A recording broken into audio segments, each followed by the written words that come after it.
This is part 2 of A Summer's Reading by Bernard Malamud. One time, while on his walk, George met Mr. Catanzara coming home very late from work. He wondered if he was drunk, but then could tell he wasn't.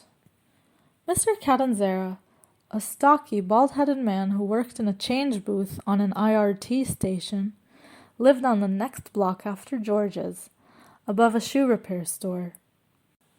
Nights, during the hot weather, he sat on his stoop in an undershirt, reading the New York Times in the light of the shoemaker's window. He read it from the first page to the last, then went up to sleep. And all the time he was reading the paper, his wife, a fat woman with a white face, leaned out of the window, gazing into the street, her thick white arms folded under her loose breast on the window ledge. Once in a while, Mr. Catanzara came home drunk, but it was a quiet drunk. He never made any trouble, only walked stiffly up the street and slowly climbed the stairs into the hall. Though drunk, he looked the same as always, except for his tight walk, the quietness, and that his eyes were wet. George liked Mr. Catanzara because he remembered him giving him nickels to buy lemon ice with when he was a squirt. Mr. Catanzara was a different type than those in the neighborhood. He asked different questions than the others when he met you, and he seemed to know what went on in all the newspapers. He read them as his fat, sick wife watched from the window. "What are you doing with yourself this summer, George?" Mr. Catanzara asked. "I see you walking around at nights." George felt embarrassed. "I like to walk." "What are you doing in the day now?" "Nothing much, just right now. I'm waiting for a job." Since it shamed him to admit he wasn't working, George said, "I'm staying home. I'm reading a lot to pick up my education." Mr. Catanzara looked interested. He mopped his hot face with a red handkerchief. "What are you reading?" George hesitated, then said, "I got a list of books in the library once, and now I'm going to read them this summer."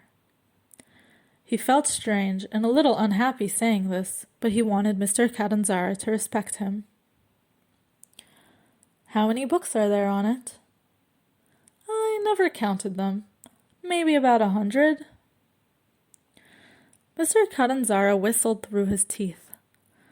"I figure if I did that," George went on earnestly, "it would help me in my education. I don't mean the kind they give you in high school. I want to know different things than they learn there, if you know what I mean." The changemaker nodded. "Still and all, 100 books is a pretty big load for one summer." "It might take longer." "After you're finished with some, maybe you and I can shoot the breeze about them," said Mr. Catanzara. "When I'm finished," George answered. Mr. Catanzara went home, and George continued on his walk. After that, though he had the urge to, George did nothing different than usual. He still took his walks at night, ending up in the little park. But one evening the shoemaker on the next block stopped George to say he was a good boy, and George figured Mr. Catanzara had told him all about the books he was reading. From the shoemaker it must have gone down the street, because George saw a couple of people smiling kindly at him, though nobody spoke to him personally. He felt a little better around the neighborhood and liked it more, though not so much he would want to live in it forever. He had never exactly disliked the people in it, yet he had never liked them very much either. It was the fault of the neighborhood.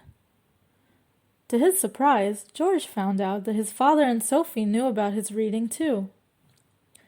His father was too shy to say anything about it. He was never much of a talker in his whole life.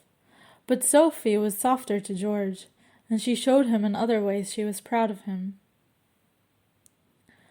As the summer went on, George felt in a good mood about things. He cleaned the house every day as a favor to Sophie, and he enjoyed the ball games more. Sophie gave him $1 a week allowance, and though it still wasn't enough and he had to use it carefully, it was a hell of a lot better than just having 2 bits now and then. What he bought with the money, cigarettes mostly, an occasional beer or movie ticket, he got a big kick out of.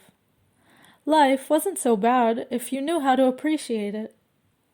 Occasionally, he bought a paperback book from the newsstand, but he never got around to reading it, though he was glad to have a couple books in his room. But he read thoroughly Sophie's magazines and newspapers. And at night was the most enjoyable time, because when he passed the storekeepers sitting outside their stores, he could tell they regarded him highly. He walked erect, and though he did not say much to them, or they to him, he could feel approval on all sides. A couple of nights he felt so good that he skipped the park at the end of the evening.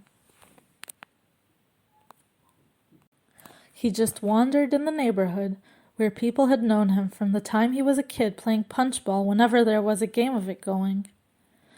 He wandered there, then came home and got undressed for bed, feeling fine.